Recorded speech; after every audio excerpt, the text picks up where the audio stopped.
ఈరోజు మీ ముందుకి best prime లొకేషన్‌లో ఉన్నటువంటి వెంచర్‌ని మనం పరిచయం చేయడం జరుగుతుందండి. చూడండి ఈ వెంచర్ పేరు సురక్ష ఎలైట్ వెంచర్ అండి. ఈ సురక్ష ఎలైట్ వెంచర్ వచ్చేసి మనకి HMDA and TG RERA and bank loan ఫెసిలిటీస్‌తో మన ముందుకు వచ్చినటువంటి వెంచర్ అండి. సో మనం వీడియోలో చూడొచ్చు మన వెంచర్ ముందు 100 ఫీట్ రోడ్ ఉంటుందండి. ఈ 100 ఫీట్ రోడ్ వచ్చేసి మనకు 3 హైవేస్ కనెక్టివిటీ అయినటువంటి రోడ్ అండి. సో ఇది మనకు వరంగల్ హైవే అయినటువంటి గట్కేసర్ అండ్ భద్రాచలం హైవే అయినటువంటి Saddupalli junction and Vijayawada highway అయినటువంటి రామోజీ ఫిలిం సిటీ దగ్గర కనెక్ట్ అవుతుంది ఈ రోడ్డు కూడా. ఈ 3 హైవేస్ కనెక్టివిటీ అయినటువంటి రోడ్డుకి రోడ్ ఫేసింగ్ కలిగి ఉన్నటువంటి వెంచర్ అండి. సో ఈ సురక్ష ఎలైట్ వెంచర్‌లో మనకేందంటే మినిమమ్ 167 ప్లాట్ సైజింగ్ ఉంది. సో ఇందులో మనకి ఈస్ట్, నార్త్ అండ్ టోటల్‌గా ఆల్ సైజెస్ ప్లాట్స్ అనేది మనకు అందుబాటులో ఉండడం జరిగిందండి. అదేవిధంగా ఈ వెంచర్‌ని ఆనుకునే మనకేందంటే బండారావిరాల టౌన్ కూడా ఉంటుంది. సో అదేవిధంగా సురక్ష ఎలైట్ 2 కూడా మనకి వెంచర్‌లో ఉంది.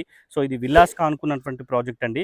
సో మనం వీడియోలో చూడొచ్చు ఎలైట్ 2 వెంచర్. మనకి ఈ వెంచర్‌కి ఆపోజిట్‌లోనే మనకి ఎలైట్ 2 వెంచర్ కూడా ఉంది. ఈ వెంచర్ లొకేషన్ హైలైట్స్ విషయానికి వచ్చేస్తే మనకేందంటే ORR exit number 10 Gowrelli Taramatipet ఎగ్జిట్‌కి జస్ట్ 2.5 కిలోమీటర్ డిస్టెన్స్‌లో మాత్రమే ఈ వెంచర్ ఉండడం జరుగుతుంది. అదేవిధంగా నాగోల్ మెట్రో స్టేషన్‌కి కేవలం 18 కిలోమీటర్ డిస్టెన్స్‌లో మనకి ఈ వెంచర్ ఉండడం జరుగుతుంది. మోర్ డీటెయిల్స్ కోసం స్క్రీన్‌పై ఉన్నటువంటి మొబైల్ నంబర్‌కి డయల్ చేయండి. Thank you.